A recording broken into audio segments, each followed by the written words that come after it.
Hello friends, आपका स्वागत है टेस्ट आईक्यू में। फ्रेंड्स, इस वीडियो में डिस्कस करेंगे मैकेनिकल टेस्ट सीरीज़ का 4th टेस्ट। इससे पहले हमने 3 टेस्ट ऑलरेडी डिस्कस कर लिए हैं। इस वीडियो में हम थर्मोडायनेमिक्स के प्रीवियस एग्जाम में पूछे गए क्वेश्चन डिस्कस करेंगे। और फ्रेंड्स, क्वेश्चन जो है सभी अच्छे लेवल के हैं। मैंने ओपन सिस्टम, क्लोज सिस्टम, ये बेसिक टाइप के क्वेश्चन नहीं लिए हैं। मैंने एंट्रोपी से रिलेटेड ज़्यादा क्वेश्चन लिए हैं और इसमें न्यूमेरिकल भी है। तो वीडियो को लास्ट तक ज़रूर देखना है। और टेस्ट के रूप में ये वीडियो है, इसका मतलब ये है कि आपको हर एक क्वेश्चन को खुद अटेम्प्ट करना है, उसके बाद में आपको सॉल्यूशन देखना है, ताकि आपको पता चले कि आप कितने क्वेश्चन कर पाते हैं। लास्ट में आपको कमेंट करके बताना है कि आपके कितने राइट हुए। तो चलिए शुरू करते हैं। पहला क्वेश्चन दिया गया है एंट्रोपी। एंट्रोपी क्या है? Is a point function in a reversible adiabatic process always increases, is a path function, has the unit of kilojoule per kilogram। ठीक है, यहाँ पे आपको पूछा गया है कि एंट्रोपी क्या है। तो यदि मैं आपको बात करूँ कि पॉइंट फंक्शन और पाथ फंक्शन क्या होते हैं, तो मैंने कई बार डिस्कस किया है पॉइंट फंक्शन और दूसरा होता है आपके पाथ फंक्शन। तो पॉइंट फंक्शन जो होते हैं वो एक पॉइंट से दूसरे पॉइंट पे डिपेंड करते हैं किस पाथ से जा रहे हैं। जैसे कि मान लो एक ये पॉइंट है, दूसरा ये फाइनल पॉइंट है। एक तो यहाँ से ऐसे गया, एक डायरेक्ट गया और एक यहाँ से गया। मैंने एग्जांपल दिया है। तो ये जो पाथ तीनों के डिफरेंट है, लेकिन पॉइंट फंक्शन जो है इन पे डिपेंड नहीं करेगा। ये सिर्फ इनिशियल पॉइंट और फाइनल पॉइंट पे डिपेंड करती है। तो ये तो हो गया आपके पॉइंट फंक्शन। और पॉइंट फंक्शन जो होते हैं, इनका जो डिफरेंशिएशन होता है वो होता है आपके एग्जैक्ट डिफरेंशिएशन। जैसे मान लो आपने देखा होगा, जो आपका प्रेशर है उसको हम डीपी लिखते हैं। तो ये डी रिप्रेजेंट क्या कर रहा है? इसका जो है एग्जैक्ट डिफरेंशिएशन है। और पॉइंट फंक्शन जो होते हैं ये सिस्टम की प्रॉपर्टीज़ होती हैं। हम बात करें पाथ फंक्शन की। पाथ फंक्शन जो है वो पाथ पे डिपेंड करते हैं। इनका जो डिफरेंशिएशन होता है वो इनएग्जैक्ट होता है, इनएग्जैक्ट डिफरेंशिएशन, और ये सिस्टम की प्रॉपर्टी नहीं होते। अब यहाँ पे सबसे ज़्यादा इंपॉर्टेंट है इनके एग्जाम्पल सिर्फ आपको याद रखना है पाथ फंक्शन के। पाथ फंक्शन के 2 ही एग्जाम्पल हैं, एक तो आपका हीट, दूसरा आपका वर्क। तो हीट एंड वर्क जो है वो ना तो प्रॉपर्टी है, ना इनका डिफरेंशिएशन एग्जैक्ट होता है। देखिए, हीट जो है इसको हम डेल क्यू से रिप्रेजेंट करते हैं, वर्क को डेल डब्ल्यू से। यहाँ पे जैसे डी क्यू लिखा रहता है ना, तो ये एक तरीके से रिप्रेजेंटेशन गलत है। जनरली हम लिख देते हैं, लेकिन इसका एग्जैक्ट जो है रिप्रेजेंटेशन ये है, डेल क्यू होता है, यानी कि इनएग्जैक्ट शो करता है इसका डिफरेंशिएशन। तो हमारा जो एंट्रोपी है, एंट्रोपी जो होता है वो होता है आपने पढ़ा होगा, एंट्रोपी को हम एस से रिप्रेजेंट करते हैं और एस बराबर होता है आपकी डेल क्यू अपॉन टी। ये वैसे तो रेशियो है आपके हीट और टेम्परेचर का, लेकिन ये आपका एक पॉइंट फंक्शन है। तो ऑप्शन यहाँ पे हमारा ए करेक्ट हो जाएगा। अगला क्वेश्चन देखते हैं। For a reversible adiabatic process change in entropy is. तो यहाँ पे आपको पूछा गया है कि रिवर्सिबल एडियाबैटिक प्रोसेस के लिए जो हमारी एंट्रोपी चेंज है वो कितना होगा, यानी कि आपको डेल्टा एस पूछा गया है। सबसे पहले आपको ये पता होना चाहिए कि जो हमारा एडियाबैटिक प्रोसेस होता है, भले ही वो रिवर्सिबल है या इरिवर्सिबल है, एडियाबैटिक प्रोसेस, आप सभी को पता है एडियाबैटिक प्रोसेस के अंदर हीट ट्रांसफ़र जो है वो 0 होता है, यानी कि वहाँ पे कोई हीट ट्रांसफ़र नहीं होती। तो डी एस बराबर क्या होता है? D Q upon T. देखिए यहाँ पे मैंने डी लिख दिया, वैसे हम जनरली लिख देते हैं, डेल क्यू लिखना चाहिए एग्जैक्ट। तो यहाँ पे हीट ट्रांसफर ही 0 है, तो ये हमारी जो क्या है 0 हो जाएगी। तो रिवर्सिबल एडियाबैटिक प्रोसेस के लिए एंट्रोपी चेंज क्या होता है? 0 होता है। तो ऑप्शन यहाँ पे ए करेक्ट हो जाएगा। Third law of thermodynamics is. Third law of thermodynamics है क्या? यदि मैं बात करूँ थर्ड लॉ ऑफ थर्मोडायनेमिक्स,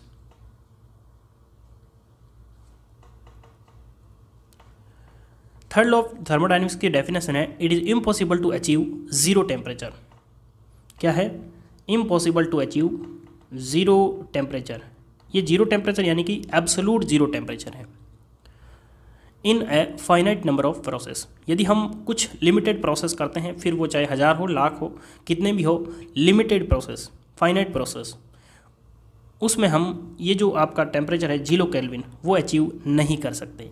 ये जो लॉ है वो किसने दिया था? नर्नेस्ट, NERNST, इसने ये दिया था।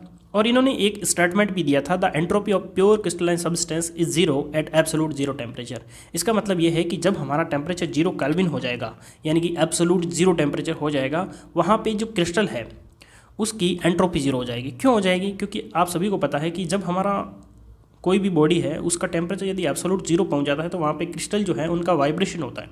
देखिए, हर एक जो ऑब्जेक्ट होता है या कोई सिस्टम होता है उसका जो पार्टिकल होते हैं वहाँ पे उनमें काइनेटिक एनर्जी होती है और वो एक जगह वाइब्रेट करते हैं। क्यों करते हैं? क्योंकि उनका कुछ ना कुछ टेम्परेचर होता है। लेकिन एब्सोलूट जीरो टेम्परेचर का मतलब है कि वहाँ पे कोई टेम्परेचर नहीं होगा।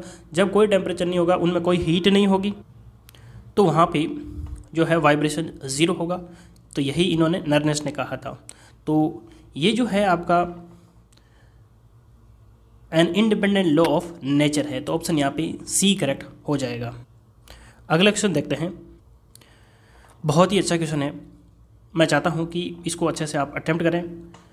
वैसे इसमें ज़्यादा डिफ़िकल्ट कुछ नहीं है, एसएससी में पूछा गया क्वेश्चन है, बस आपको प्रोसेस फॉलो करना है। A Carnot engine operate between temperature 1000 kelvin and 400 kelvin. Heat rejected by the first engine whose sink temperature is Carnot engine is used by the second Carnot engine whose sink temperature is 200। यानी कि जो पहला engine है वो जो reject कर रहा है वो हीट जो है दूसरा इंजन एब्जॉर्ब कर रहा है।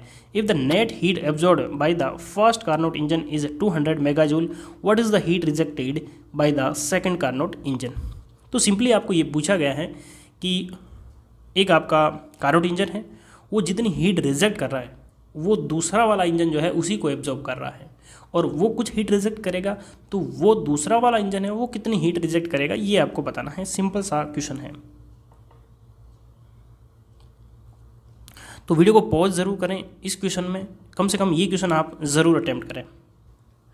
देखिए, मुझे उम्मीद है कि आप सभी ने इस क्वेश्चन को अच्छे से अटेम्प्ट कर लिया होगा। अब मैं यहाँ पे आपको बताता हूँ। जैसे आपका कोई एक इंजन है, वो इंजन है तो कुछ T1 सोर्स के यहाँ से हीट लेगा और ये इंजन ऑपरेट करेगा। इंजन E1 लिख देता हूँ, ठीक है। और ये कुछ वर्क प्रोड्यूस करेगा। इंजन 1 है तो W1, और ये Q1 जो है आपकी हीट एब्जॉर्ब करेगा। ये हीट कितनी रिजेक्ट करेगा? Q2, और टेम्परेचर कितना होगा? T2। ये तो आपका एक इंजन कंप्लीट हो गया। ये जो हीट रिजेक्ट हुई इस T2 टेम्परेचर में, यही हीट जो है आपका दूसरा इंजन जो है एब्जॉर्ब कर रहा है। ये Q2 एब्जॉर्ब कर लेगा और कुछ वर्क प्रोड्यूस करेगा W2, और ये कुछ हीट जो है रिजेक्ट कर देगा T3 सिंक में। ये हो गई बात। तो आपको यहाँ पे पूछा क्या गया है? Q3 आपको पूछा गया है। तो सिंपली हम क्या करते हैं, हम कार्नोट एफिशिएंसी लगा देते हैं, क्योंकि हमको टेम्परेचर दे रखा है। हमको टेम्परेचर दे रखा है तो पहली एफिशिएंसी क्या हो जाएगी? 1 माइनस T लोवेस्ट कितना है? T2 upon T1। तो यहाँ से हमारे पास एफिशिएंसी आ जाएगी 1 माइनस T2 कितना है? देखिए, आपको टेम्परेचर डायरेक्ट केल्विन में दे रखा है, इसलिए आपको ज़्यादा प्रॉब्लम नहीं होगी। तो ये हो गया 0.4, 1 माइनस 0. यानी कि 0.6। आप सभी को पता है एफिशिएंसी क्या होती है? Work done. तो यहाँ पे W1 हो रहा है अपॉन हीट सप्लाई यानी Q1। तो यहाँ पे हमारे पास Q1 आपको दिया गया है। कहाँ पे दिया गया है? First Carnot engine heat is absorb by 200 megajoule. तो यहाँ पे आपको Q1 जो है दे रखा है, तो W1 यहाँ से आ जाएगा आपके पास कितना? 0.6 इंटू 200 मेगाजूल। तो ये आपका कितना हो जाएगा? 120 मेगाजूल। आपके पास W1 की वैल्यू आ गई। अब आप सभी को पता है कि Q1 बराबर क्या होता है? देखिए, यहाँ पे जो इन हो रहा है और जो आउट हो रहा है, इनको इक्वल करना है आपको कुल मिला के। तो Q1 बराबर क्या हो जाएगा? W1 plus Q2। Q1 आपको कितना दे रखा है? 200। W1 हमारे पास आ गया 120 प्लस Q2। तो यहाँ से Q2 हमारे पास कितना आ जाएगा? 80 मेगाजूल। यूनिट वही रखनी है जो हमको पहली यूनिट दे रखी है, यानी मेगाजूल में दे रखा है, तो हम इसमें ही रखेंगे। हमारे पास Q2 आ गई। अब हम दूसरे इंजन में आ गए हैं, तो हमारे पास दूसरे इंजन की एफिशिएंसी क्या हो जाएगी, 1 माइनस टी लोवेस्ट, लोवेस्ट कितना है T3 अपॉन टी हाईएस्ट कितना है T2। तो 1 माइनस टी लोवेस्ट कितना है आपको दे रखा 200, टी हाईएस्ट कितना है इसके लिए 400। तो एफिशिएंसी कुल मिला के हमारे पास 0.5 आ गई। तो आप डायरेक्टली जो है आपकी Q2 का आधा कर सकते हैं कि इतनी हीट रिजेक्ट करेगा, इतनी हीट इतना वर्क प्रोड्यूस करेगा, यानी इसका आधा आधा। तो लेकिन हम कर लेते हैं। हमारे पास कितनी आई एफिशिएंसी होती है वर्क डन, यानी कि W2 upon heat supply Q2। तो यहाँ से हमारे पास W2 आ जाएगा 0.5 इंटू Q2 करेंगे, Q2 कितना है 80, तो इसका आधा कितना हो जाएगा 40। तो हमारे पास W2 आ गया। अब हम यहाँ पे वही लगाते हैं, Q2 बराबर W2 प्लस Q3, Q2 कितना है 80 बराबर W2 कितना है 40 प्लस Q3। तो यहाँ से हमारे पास Q3 आ जाएगा आपके 40 मेगाजूल है तो मेगाजूल। तो हमको क्या पूछा गया है, heat rejected by the second Carnot engine, यानी कि Q3, जो कि ऑप्शन ए करेक्ट हो जाएगा। तो मुझे उम्मीद है कि आप सभी को ये क्वेश्चन समझ में आया होगा और मैंने बहुत ही बेसिक तरीके से आपको समझाया है। अगला क्वेश्चन हम देखते हैं। Clausius statement and Kelvin Planck statement are not connected to parallel statement of second law, violation of one does not violate the other, false statement. तो यहाँ पे आपको क्लॉसियस स्टेटमेंट और कैल्विन प्लांक स्टेटमेंट के बारे में बताना है। फ्रेंड्स, मैंने एक छोटा सा 5 मिनट का वीडियो बनाया था पहले, जिसका नाम है Clausius statement and Kelvin statement. तो आपको क्या करना है, क्लॉसियस इस वीडियो के बाद में स्टेटमेंट टेस्ट IQ सर्च करना है, तो आपको 5 मिनट का एक छोटा सा वीडियो मिल जाएगा। मैंने वहाँ पे क्लॉसियस स्टेटमेंट और कैल्विन स्टेटमेंट को अच्छे से समझाया है। यदि आपको यहाँ पे कन्फ्यूजन रहता है तो वीडियो उसको ज़रूर देख लेना। तो यहाँ पे मैं आपको डायरेक्ट आंसर ही बताऊँगा, क्योंकि आपको नहीं पता है तो आपको ये वीडियो ज़रूर देखना चाहिए। 5 मिनट का है, बस 5 मिनट लगेगा, आप ज़रूर देखें। क्लॉसियस स्टेटमेंट और कैल्विन स्टेटमेंट जो है वो सेकंड लॉ से संबंधित हैं, two parallel statement of second law. तो यहाँ पे ऑप्शन बी करेक्ट हो जाएगा। अगला क्वेश्चन देखते हैं। Two process isobaric and isochoric are represented on TS diagram. They are starting from same point. Out of these process, which shall have higher slope? बहुत ही ज़्यादा अच्छा क्वेश्चन है फ्रेंड्स। मैं आपको डायरेक्ट आंसर नहीं बताने वाला, मैं आपको ऐसे बताऊंगा कि किसकी स्लोप ज़्यादा है, किसकी कम है और क्यों है। तो यदि आपको डायरेक्ट याद किया हुआ है तो आप आंसर टिक कर सकते हैं, अदरवाइज आपको ये पता चलेगा कि ये स्लोप आती कैसे है। तो सबसे पहले आपको पूछा क्या गया है वो मैं बता देता हूँ। जैसे ये आपका TS डायग्राम है, देखिए TS डायग्राम पूछा गया है, तो हम TS डायग्राम बना लेते हैं। They are starting from same point. जैसे मान लो आपका एक यहाँ पे पॉइंट है, एक तो यहाँ से ऐसे जाएगा, एक आपका ऐसे जाएगा, तो इसकी स्लोप ज़्यादा है, इसकी कम है, यानी कि इसको मैं A दे देता हूँ, इसको मैं B दे देता हूँ। आप सभी को दिख रहा है कि A जो है हमारा कर्व है उसकी स्लोप ज़्यादा है, लेकिन A जो प्रोसेस है वो या तो आइसोबारिक है या आइसोकोरिक है। तो आपको यही डिफरेंस करना है। इसको करने के लिए मैं आपको थोड़ा सा डिटेल में समझाता हूँ। फर्स्ट लॉ ऑफ थर्मोडायनेमिक्स क्या कहता है? फर्स्ट लॉ ऑफ थर्मोडायनेमिक्स कहता है डेल Q बराबर du प्लस डेल W। ये फर्स्ट लॉ के हिसाब से आता है। यदि हम सेकेंड लॉ के हिसाब से देखें तो डेल Q बराबर क्या होता है, ds बराबर dq अपॉन t होता है। तो यहाँ पे मैं लिख देता हूँ TdS, क्योंकि आप सभी को पता है ds बराबर डेल Q अपॉन t होता है। तो डेल Q बराबर क्या हो जाएगा, TdS बराबर du प्लस, यदि मैं क्लोज सिस्टम की बात करूँ तो क्लोज सिस्टम वर्क कितना होता है, W बराबर PdV होता है। तो ये आपका PdV वर्क हो जाएगा, किसके लिए, फॉर क्लोज सिस्टम। तो यहाँ पे मैं लिख देता हूँ सबसे पहले फॉर क्लोज सिस्टम। सबसे पहले हम क्लोज सिस्टम के लिए करते हैं। अब हम देखते हैं, सबसे पहले हम बात करते हैं for constant volume process. Constant volume, क्योंकि हमको दो ही प्रोसेस दे रखे हैं, एक तो आपका आइसोकोरिक है और दूसरा आपका आइसोबारिक है। तो हम यहाँ पे कांस्टेंट वॉल्यूम प्रोसेस लेंगे। तो आप सभी को पता है यदि हमारा प्रोसेस कांस्टेंट वॉल्यूम होगा तो dV की वैल्यू 0 हो जाएगी, यानी कि PdV वर्क जो है आपका 0 हो जाएगा। तो TdS बराबर क्या हो जाएगा, du। TdS बराबर du। अब यदि हमारा आइसोकोरिक प्रोसेस है तो du बराबर क्या होता है, mCv/dt होता है, लेकिन हम यहाँ पे यूनिट मास के लिए बात कर रहे हैं तो Cv/dt हो जाएगा। आपको स्लोप कहाँ पे देखनी है, टेम्परेचर और एंट्रोपी की, तो dt/ds ये कहाँ पे आ रहा है, कांस्टेंट वॉल्यूम के लिए आ रहा है, तो कांस्टेंट वॉल्यूम पे आ रहा है तो यहाँ पे आ जाएगा T/Cv। नंबर 1 इक्वेशन मैंने ये दे दी। अब यदि मैं बात करूँ फॉर ओपन सिस्टम, यदि मैं ओपन सिस्टम की बात करूँ तो डेल Q बराबर तो क्या हो जाएगा, TdS, और यहाँ पे इंटरनल एनर्जी की जगह आपकी एंथैल्पी आ जाएगी DH, और वर्क डन जो है वो आपके ओपन सिस्टम के लिए -VdP हो जाएगा। और यदि मैं मानूँ कि फॉर कांस्टेंट प्रेशर प्रोसेस तो वहाँ पे क्या हो जाएगा, dP बराबर 0 हो जाएगा, तो TdS बराबर क्या आ जाएगा, DH। और यदि हमारा कांस्टेंट प्रेशर प्रोसेस है तो DH बराबर mCp/dt होता है, और m को मैं यदि यूनिट मानूँ तो ये आपका Cp/dt हो जाएगा, और Cp/dt हो जाएगा तो यहाँ से हमारे पास dt/ds आ जाएगा, और कांस्टेंट प्रेशर प्रोसेस, तो यहाँ पे ये क्या हो जाएगा आपके T/Cp।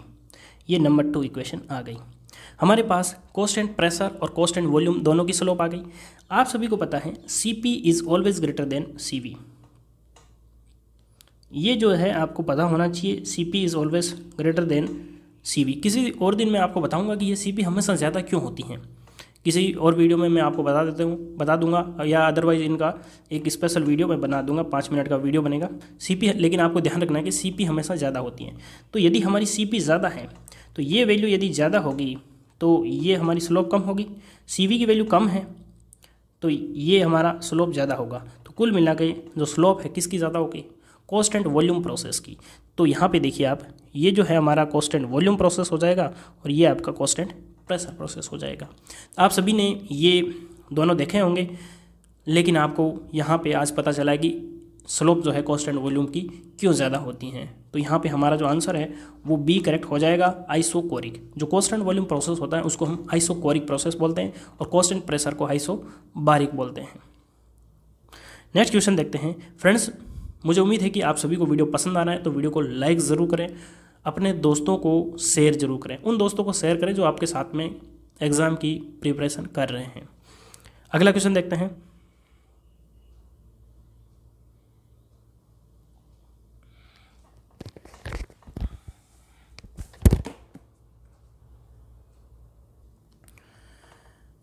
If heat engine is operating between 927 degree Celsius and 27 degree Celsius, what is the maximum possible efficiency. ये इस वीडियो का सबसे सिंपल क्वेश्चन है, तो इसका आंसर आप वर्बली दे सकते हैं बिना पेन उठाए। देखते हैं कितने जो है स्टूडेंट जो है बिना पेन उठाए करते हैं। तो पेन आपको इसमें नहीं उठाना है। तो यहाँ पे मैं आपको आंसर दे देता हूँ। यदि आपने इसका आंसर दे दिया है तो मैक्सिमम एफिशिएंसी कितनी होती है, मैक्सिमम एफिशिएंसी होती है कार्नोट एफिशिएंसी, और कार्नोट एफिशिएंसी किस पे डिपेंड करती है, सिर्फ टेम्परेचर पे। तो 1 - T lowest upon T highest.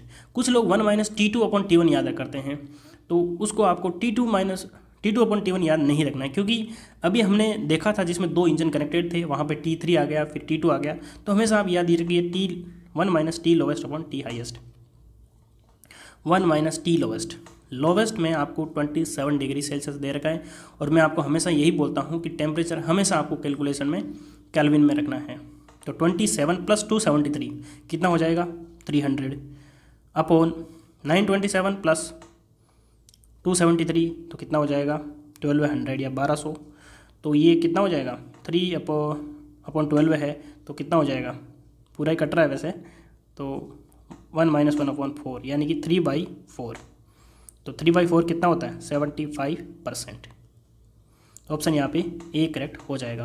वैसे आप वर्बली ही करते तो भी आंसर आपका आ जाता, क्योंकि आपको ये डायरेक्ट 300 दिख रहा है, ये 1200 दिख रहा है, तो ये 1/4 आता। 1 - 1/4 3/4 यानी 75%। मैंने आपको समझाया कि कैसे आपको वर्बली करना है। ऐसे क्वेश्चन ही एग्जाम में टाइम बचाते हैं।